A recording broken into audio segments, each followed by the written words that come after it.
नमस्कार मित्रों, एस्ट्रोटॉकीज में आप सभी का स्वागत है। गुरुदेव भी वक्री होने जा रहे हैं, यानी कि हमारे जो ज्ञानदाता हैं या हमको जो परामर्श देने वाले जो हमारे भगवान हैं या जो हमारे परामर्श देने वाले जो लोग हैं वह वक्रियता लेने को तैयार है। तो यह जो वक्रियता है यह 20 जून 2021 से प्रारंभ होगी। यह कुंभ राशि में वक्री होना आरंभ करेंगे और इसमें खास बात क्या है, इसमें इम्पोर्टेंट बात क्या है कि बुध देव जो माफ कीजिएगा, ये गुरुदेव जो वक्री हो रहे हैं तो वह कुंभ राशि से जहां से वक्री ले रहे हैं वहां से वह अपनी एक राशि पीछे भी जाएंगे। वही शनिदेव का जो वक्रित्व था वह उसी राशि में था और यहाँ पर इस समय जो गुरुदेव वक्रियता ले रहे हैं वह 2 राशि और 2 नक्षत्र पर लेंगे। यहाँ पर यही एक महत्वपूर्ण बात है कि गुरुदेव महाराज राशि का भी परिवर्तन करेंगे जब यह वक्रियता लेंगे और नक्षत्र का भी परिवर्तन लेंगे। तो जब ऐसी स्थितियां होती है यानी कि गुरुदेव यानी कि परामर्श देने वाले जो व्यक्ति हैं या जो व्यक्तित्व है वह 2 राशियों और 2 नक्षत्रों पर अपने प्रभाव को बढ़ाएगा। तो एक तो उसकी कुंभ राशि है, दूसरी वह जब वक्रियता लेते हुए जाएंगे तो वह मकर राशि में जाएंगे। तो यहाँ पर एक बहुत ज्यादा डिफरेंट तरीके का फ्लेवर निकल करके आएगा कि यह जो गुरुदेव है पहले तो वो नक्षत्र परिवर्तन करेंगे। तो यह जो उनका नक्षत्र परिवर्तन है वह हमें करीब 20-22 जुलाई 2021 के आसपास दिखेगा। अगर आज की हम डेट देखें तो 22 मई 2021 से गुरुदेव महाराज शतभिषेक नक्षत्र में आएंगे और यहाँ पर 22 मई से लेकर के यह 22 जुलाई तक यानी कि 2 महीने का इनका प्रवास इसी नक्षत्र से रहेगा, यानी कि शताभिषेक नक्षत्र में। शताभिषेक नक्षत्र राहु का नक्षत्र है और यहाँ पर क्या है कि यह एक मास तो डायरेक्ट रहेंगे और 1 मास थोड़ा सा विश्राम लेते हुए यह फिर से वक्री होंगे, यानी कि रेट्रो मोशन में चलेंगे। आप पिक्चर के द्वारा भी आप इसे देखिए तो यहाँ आप क्या देखेंगे कि 20-22 मई के आसपास यह पदावन में जा रहे हैं, शताभिषेक के पदावन में, जो कि धनु राशि के द्वारा नियंत्रित होता है यानी कि गुरुदेव। तो यहाँ से हमें थोड़ी पॉजिटिविटी की लहर दिखाई देगी। शताभिषेक मीन्स 100 स्टार, 100 हीलर्स। तो यहाँ पर 100 तरीके के वैद्य, डॉक्टर्स कहिए, चिकित्सक कहिए, सलाहकार कहिए या जीवन रक्षक कहिए, वह 100 प्रकार की सलाहें यहाँ पर निकल करके आएंगी। तो क्योंकि यह धनु नवमांश के अंतर्गत आ रहा है यानी कि गुरुदेव कहीं ना कहीं एक्टिवेटेड है, शताभिषेक नक्षत्र है और गुरु स्वयं शताभिषेक नक्षत्र 100 प्रकार का रूप लेकर के वह धनु राशि के नवमांश के अंतर्गत है। तो ये जो कनेक्शन आ रहा है गुरु का धनु नवमांश से, तो इस ये मीनिंग क्या है, यहाँ पर ये लक्ष्य की ओर बढ़ रहे हैं। लक्ष्य क्या है, 100 स्टार, 100 हीलिंग स्टार, 100 तरीके के यहाँ पर इलाज निकल करके आएंगे। यह जो महामारी के रूप में जो हम फेस कर रहे हैं, जिसका नाम लेने पे यूट्यूब में जो लोग हैं वो इस पर ऑब्जेक्शन करते हैं, तो मैंने इसीलिए महामारी का ही नाम लिया है। मैंने किसी महामारी का नाम नहीं ले रही हूँ। आप समझ रहे हैं कि इस 2019 से शुरू होने वाली कौन सी महामारी है। तो यहाँ पर क्या है कि गुरुदेव शताभिषेक नक्षत्र से एक पॉजिटिविटी को कब से 22 मई से आरंभ करेंगे और यह इनका रेट्रोमोशन होगा। यहाँ पर यह 3-4 दिन के लिए थोड़ा सा अपनी उस राशि में उस जगह पर थोड़ा सा रुकेंगे और रुकने के बाद यह विपरीत स्थितियां लेंगे। तो यह स्थिति कैसे है कि जैसे एक बॉल है, उस बॉल को आप ऊपर की तरफ फेंकिए तो वह ऊपर तक जाती है और फिर कहीं एक पॉइंट पर थोड़ा सा स्थिर होती है, यानी कि जहां से वह वापस होना शुरू होती है। तो ये जो इसकी गति होती है, गुरु की जो यह गति है, ये क्या है कि पहले डायरेक्ट जाना, फिर थोड़ा स्तंभित होना, स्तंभित होने के बाद वापस बैक टू अपनी जगह पर आना। तो यहाँ पर भी कुछ इसी प्रकार की स्थिति है। तो यह गुरुदेव शताभिषेक नक्षत्र के पदावन यानी कि धनु नवमांश को रूल करने वाले गुरुदेव अपने ही नवमांश में आ रहे हैं। तो यह यहाँ पर एक बहुत अच्छी बात है। और इस पर जो उन्होंने स्वरूप लिया है वह क्या है, शताभिषेक का, यानी कि 100 हीलर्स के रूप में यहाँ पर गुरुदेव आ रहे हैं। और यह जो इनका गोचर है यह 21 तारीख तक रहने वाला है। यहाँ पर क्या है, 21 जुलाई तक हम इसको महसूस करेंगे। तो इनका आना, रुकना और वापस जाना हमें शताभिषेक नक्षत्र में 20-22 जुलाई 2021 तक रहने वाला है। यहाँ से पद चेंज होता है, यानी कि यह धनिष्ठा नक्षत्र में आते हैं और धनिष्ठा नक्षत्र का स्वामित्व जो है वह मंगल देव के बाद। तो मंगल देव यहाँ से प्रभावशाली हो जाएंगे कि गुरुदेव के ऊपर मंगल का प्रभाव होना, यानी कि बल पूर्वक कार्यों को करवाना। यहाँ पर क्या होगा कि आपको गुरु की सलाह माननी ही पड़ेगी। यहाँ पर जो आपका एडवाइजर आपसे कहे, जो परामर्शदाता आपको जो परामर्श दे, उसको आपको मानना ही पड़ेगा, क्योंकि नहीं तो मंगल फोर्सफुल्ली उसको करवाएंगे, उसको करना ही पड़ेगा। और यह पदा 4 से होते हुए, क्योंकि यह जो पदा है वह भी स्कॉर्पियो है, यानी कि स्कॉर्पियो का क्या मीनिंग है, यहाँ पर वृश्चिक नवमांश का क्या मीनिंग है कि ये यहाँ पर ट्रांसफॉर्मेशन की स्थितियों को पैदा करेंगे।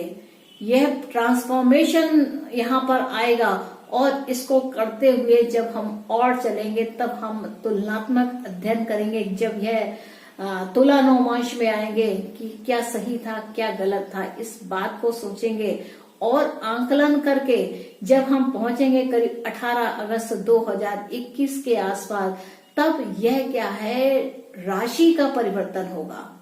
उस समय पर जब इतना सब ये सब दौर अभी चल रहा है, ये चलता रहेगा, ये दौर अभी चल रहा है, तो 18 अगस्त 2021 के आसपास राशि का परिवर्तन होगा। आप चित्र के अनुसार देखिए, यहाँ पर राशि परिवर्तन होगा, यानी कि यह जो गुरुदेव है वह चले जाएंगे कैप्रिकॉर्न यानी कि मकर राशि में।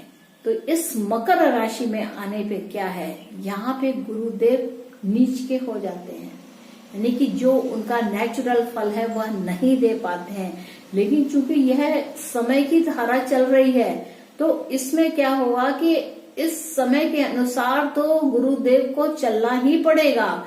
यानी कि आपको कोई भी, आप अगर इसको देखें तो यह विर्गोपदा यानी कि बुध का नवमांश है, थोड़ा सा संघर्ष का समय होगा। यहाँ भी गुरुदेव थोड़ा सा संघर्ष महसूस करेंगे कि कोई बात मानेगा कोई नहीं मानेगा। तो ये एक ऐसा समय होगा, यानी कि 15 सितंबर से 18 अक्टूबर के मध्य में या 15 सितंबर में आप कुछ समय और पीछे का जोड़ लें। जैसे सितंबर मास को ही पूरा ले लीजिए, 1 सितंबर से अगर आप ले लेते हैं तो यहाँ पर क्या स्थिति है कि यहाँ पर गुरुदेव नीच के हो रहे हैं, यानी कि जो वो नेचुरल उनका काम है परामर्श देना, वो दे ही नहीं पा रहे हैं।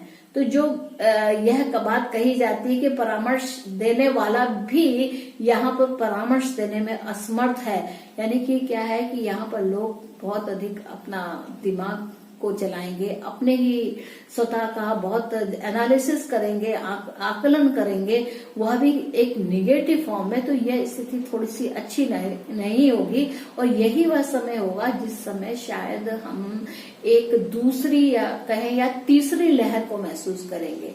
जब ये तीसरी लहर को महसूस करेंगे तो जो इतने दिन जो सिखाया गया है, यानी कि क्या कि धर्म से रहो, शाकाहारी बनो और अच्छे वचन बोलो, अच्छा संस्कार लो या सनातन संस्कृति को देखो, या आपको जो संस्कृति अच्छी लगती है जिसमें आचरण सही हो, जिसमें मार काट ना होती हो, जिसमें गाली गलौज ना हो, तो आप वो स्थिति को अपनाइए, उस चीज को अपनाइए। तो ये क्या है, 18 अक्टूबर आ जाएगा 18 अक्टूबर के बाद से फिर गुरुदेव की यात्रा बराबर चलेगी और वह एक बार फिर राशि परिवर्तन करते हुए पदा 3 पर आएंगे धनिष्ठा के और पदा 4 पे आएंगे और इसके बाद पुनः शताभिषेक नक्षत्र में 3 जनवरी 2022 को आएंगे।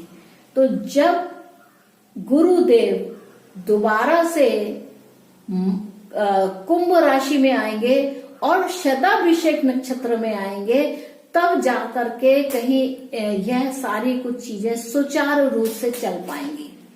इस बीच में होगा क्या कि जैसे गुरुदेव हैं, तो गुरुदेव जब कुंभ राशि में रह रहे हैं तो उनकी जो राशि दृष्टि है, यानी कि पंचम दृष्टि, सप्तम दृष्टि और नवम दृष्टि, तो अगर हम कुंभ राशि को लेते हैं कि मान लीजिए कि केंद्र पर कुंभ राशि है, यानी प्रथम केंद्र पर कुंभ राशि है और इस प्रथम केंद्र से 11, 12, 1, 2 और 3 उसने देखा, यानी कि पंचम जो राशि वह मिथुन राशि आती है। इसके बाद उसकी जो सप्तम दृष्टि है वह सिंह राशि पर पड़ती है। और अगर हम नवम की बात करते हैं तो नवम की जो स्थिति आती है, अगर सप्तम 5 है तो 6 और 7 यानी कि तुला राशि। तो तुला राशि क्या है, हुई आपकी नवम दृष्टि की, यानी तुला हो गई, सिंह हो गई और मिथुन राशि हो गई। तो जब गुरुदेव महाराज कुंभ राशि में रहेंगे तो ये 3 राशियों को कवर करेंगे और जब यह मकर राशि में जाएंगे तो इनके पीछे की राशि को कवर करेंगे। मकर राशि में जब गुरुदेव रहते हैं, यानी कि 10 को अगर हम केंद्र मानते हैं, प्रथम केंद्र मानते हैं, तो 10, 11, 12, 1, 2 यानी कि वृषभ राशि ली, वृषभ राशि ली। और इसकी अगर हम सप्तम दृष्टि की बात करें तो यह कर्क राशि पे आती है और इसकी अगर हम नवम दृष्टि की बात करते हैं तो यह कन्या राशि पर आती है। तो स्थितियां इस प्रकार से जाकर के बनती है। तो यानी कि क्या है कि गुरुदेव इस बीच में ये जिस राशि में है वहां तो वह अपनी दृष्टि अपने वहां पर होने का एहसास कराएंगे ही, यानी कि मकर राशि पे और कुंभ राशि पे तो इनका प्रभाव रहेगा ही, साथ में अन्य 6 राशियों पर भी इनका प्रभाव रहेगा। तो इस प्रकार आप देखेंगे इस दौरान में गुरुदेव पूरे राशि चक्र के लगभग 8 भावों को के ऊपर अपना प्रभाव डालेंगे। 3 मकर राशि में रहते हुए अपनी दृष्टि के अनुसार और 3 भाव उनके कुंभ राशि में रहने के अनुसार और 1 राशि वह जिस पर वह स्थित है। तो इस प्रकार इनका जो क्षेत्र है वह काफी विस्तार भरा हो जाता है, बहुत बड़ा हो जाता है। और इसके में अगर देखें तो यहाँ पर क्या है, हम इस समय जो गुरु की जैसा शास्त्रों में लिखा गया है, उस शास्त्रों में एक श्लोक है कि शनि वक्र जने पीड़ा गुरु वक्रे स्थिर रोगो, यानी कि गुरु जब वक्री होते हैं तो रोग में स्थिरता आती है, यानी कि कहीं ना कहीं थोड़ा सा ब्रेकेज लगता है, स्टॉपेज लगता है, यानी कि रोग की जो वृद्धि करने की जो रफ्तार है वह थोड़ी कम होती है।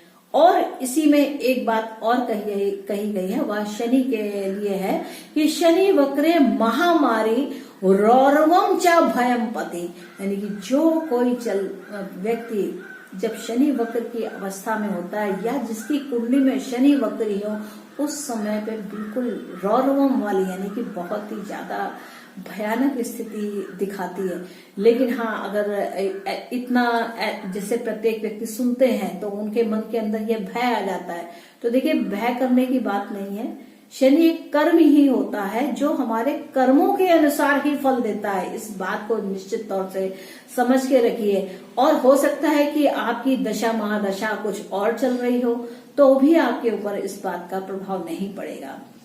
एक और यहाँ पर हम एक श्लोक है, यदा जीव युतो मंदो जीवाद्वा सप्तमे स्थिता, यानी कि जीव का मतलब गुरु और शनि, मंदो मीन्स शनि, जब एक ही राशि में स्थित होते हैं या एक दूसरे से आमने सामने होते हैं, यानी कि सप्तम स्थिति में होते हैं, तो भी क्या है कि प्रजा विनश्यन्ति भूश्च अन्न परिचया, यानी कि इस धरती पर रहने वाले जो मनुष्य हैं उनका क्षय होता है, अन्न का क्षय होता है और बीमारियां जो हैं वह सब तो होती हैं, क्योंकि जो ये लिखा है ना विनश्यन्ति, सब कुछ विनाश की ओर बढ़ता है।